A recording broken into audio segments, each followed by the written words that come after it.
С момента обретения независимости Кыргызстана, к сожалению, сестринское дело для нас находилось на таких вот второстепенных ролях. К сожалению, специалисты сестринского дела, они были у нас как бы... Кыргызстан эгемендүүлүккө ээ болгондон тарта медайымдык тармак бизде экинчи планда калган эле. Тилекке каршы медайымдык тармактын адистеринин милдети алып кел, алып кет менен эле чектелип келген. Өз алдынча ролу жокко эсе эле. 90-жылдары Кыргыз Республикасынын саламаттык сактоо министрлиги алардын өз алдынча иштешине көбүрөөк шарт түзүү аракеттерин көрө баштаган. Бул медайымдардын аброюн, ролун, артыкчылыктарын совет доорундагыга жана эгемендүүлүктүн алгачкы жылдарына караганда кыйла жогорулатууга багытталган реформалардын башаты болду. Медайым эми биздин республикада кабыл алынган стандарттардын баарына жооп берген компетенттүү адис. Компетентный специалист, который соответствует всем стандартам, которые у нас в республике приняты. Конец 90-х и начало 2000-х годов. 90-жылдардын аягы, 2000-жылдардын башы биздин өлкөдө реформалоо иши толук кандуу жүрүп жана саламаттык сактоо системасы борбордук орунду ээлеген. Стационардык тейлөө эң кымбат кызмат экенин түшүнүп, программа боюнча медицина кызматкерлерин алдын алуу иш-чараларына өткөрүү шарт эле. Буга байланыштуу кардарларды даярдоо зарыл болду. 10 айга чакталган атайын программа иштелип чыкты. Анын максаты үй бүлөлүк медицина маселелерин жакшы билген адисти даярдоо болгон. Жогорку билимдүү мугалимдер менен бирге медициналык орто билимдүү мугалимдерди даярдоого басым жасалды. Анткени дүйнө боюнча медайымдарды медайымдар окутушу керек. Билесиңерби, ушул программа келечектеги өнүгүүгө чоң түрткү болду. Анткени алар андан кийин өз аймактарына кетип калышат. Ал жакта жеринде дарыгерлик кадрларда даярдалышкан. Бул үй бүлөлүк дарыгерлер жана үй бүлөлүк дарыгер сөзсүз үй бүлөлүк медайым менен бирге иштеши керек экенин биз жакшы түшүнөбүз. Андыктан бул программа жанаша иштеп жатты. И поэтому вот эта программа шла прям параллельно, да? В 1997 году нас пригласили на учебу на 20 дней. 97-жылы бизди Швейцариянын Арау шаарындагы облустук ооруканага 20 күндүк окутууга чакырышты. Ар бир оорукана долбоор жазып жана Жалал-Абадтагы балдар ооруканасынын долбоору өтүп кетти. Биз медайымдар үчүн бейтаптар картасын киргиздик. Мисалы, жеке мага бул бейтаптардын картасы жакчу. Медайымдардын баардык иши ушул картада көрсөтүлөт. Түрдүү кызыл, сары карандаштар менен белгиленет. Медайымдын ишин талдап, дайындоолордун баары убагында аткарылдыбы деп текшерип көрсө болот. Анализировать. Она вовремя выполнила все эти назначения.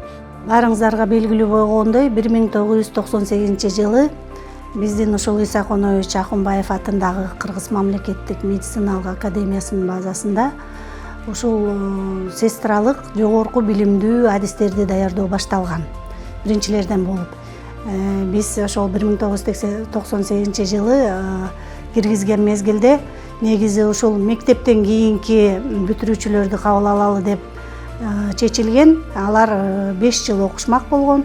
Ал эми баягы медициналык колледждерден кийинки бүтүрүүчүлөр болсо 4 жылдан кийин ошол жогорку билимдүү медсестра болуп дайындалууну биз киргизгенбиз биринчи болуп. В 2005 году первая из ассоциаций, из всех ассоциаций Кыргызстана, первая организовали в Волжской области ассоциацию. 2005-жылы Кыргызстандагы ассоциациялардын ичинен алгачкысы болуп Ош областында медайым тармагындагы адистердин ассоциациясы уюштурулган. Кийин 2008-жылы Бишкекте медайым тармагындагы адистердин ассоциациясы негизделди. Ошол эле жылы Жалал-Абадта дагы медайым тармагындагы адистердин ассоциациясы уюштурулган. Ушул эле ассоциациялар 2012-жылы апрелде юридикалык жактардын ассоциациясына биригишкен. Медайым тармагындагы адистер ал убакта түрдүү протоколдор медайым тармагындагы адистер үчүн түрдүү документтерди иштеп чыгууда бири-биринин колдоосуна муктаж эле.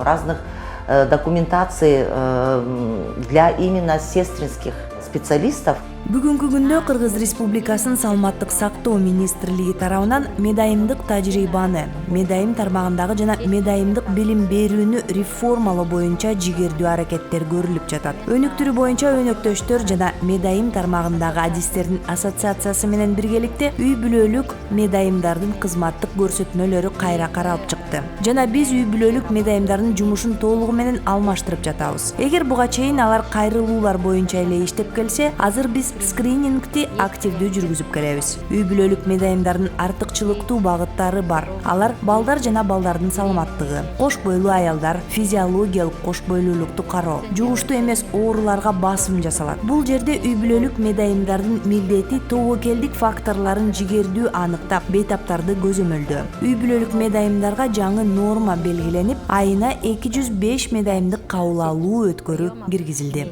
Программа правительства Кыргызской Республики по охране здоровья населения 2030 «Здоровый человек. Процветающая страна» предусмотрено реформирование. Кыргыз Республикасынын өкмөтүнүн калктын саламаттыгын сактоо боюнча 2030 жылга чейинки дени сак адам өнүккөн өлкө программасы тарабынан саламаттык сактоонун жаңы талаптарына жана муктаждарына жараша медайымдык билим берүүнү реформалоо каралган. Биздин долбоор Кыргыз Республикасындагы медициналык билим берүүнүн реформалары долбоору 2017 жылдан тарта медайымдык билим берүүнү колдоп баштаган. Медайым тармагындагы адистердин ассоциациясынын артыкчылыктарын жогорулатуу боюнча иш-чараларды өткөрүп келет. Биздин өнөктөштөр менен биргеликте медайым тармагын жана билим берүүнү өнүктүрүү программасы, медайым тармагынын адистеринин компетенцияларынын тизмеси жана биринчилерден болуп медайым тармагынын адистеринин кесипкөй стандарттары иштелип чыккан. Ошондой эле биз сопторду клиникалык көрсөтмөлөрдү иштеп чыгууга көмөктөшөбүз. 22 жылдын сентябрынан тарта 4 пилоттук медициналык колледждерде медайым тармагы боюнча бөлүмдөрдө окутуунун эксперименталдык программаларын киргизе баштадык. Албетте практикалык даярдоого чоң басым жасалат. Азыр биз клиникалык насаатчыларды даярдоо боюнча иш алып баруудабыз. Клиникалык насаатчылар иштеп жаткан медайымдардын арасынан тандалып алынат. У нас они набираются из числа практикующих медсестер. Мы начали принимать больных с COVID-19 с марта 2020 года.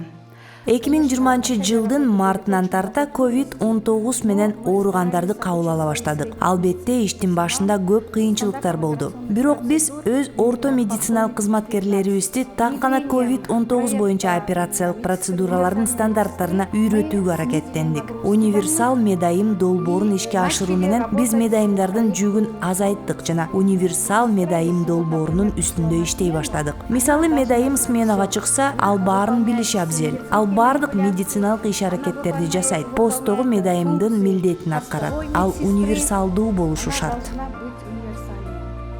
10 лет со дня основания нашей ассоциации в этом году. За это время Ассоциация специалистов сестринского отдела участвовала во всех... Бул жылы ассоциациянын негизделишине 10 жыл болду. Бул убакыт аралыгында медайым тармагындагы адистердин ассоциациясы биздин республикадагы медайым тармагы боюнча өткөрүлгөн реформалардын бардыгына катышты. Ассоциациянын милдети саясатка таасир этип медайымдардын үнүн жеткирүү. Бизде келерки 3 жылга эсептелген так мерчемделген өнүгүү стратегиясы бар. Анда медайымдардын билимине жана тынбай окуп турушуна басым жасайбыз. Биз акушердик медайым тармагын өөрчүтүү борборун өнүктүрүүнү ниет кылабыз. Медайым тармагы илимин алдыга сүрөөгө багыт алдык. Келечектеги кыялыбыздагы медайым бул бакалавр даражасындагы жана андан кийинки даражалардагы медайымдар. Анын өнүгүшүнө шарт түзүү, медайымдардын лидер болушу, медайымдык жана акушердик тармактардагы лидерлерди даярдоонун сапаттуу жана эл аралык стандарттарга ылайык жүргүзүлүшү.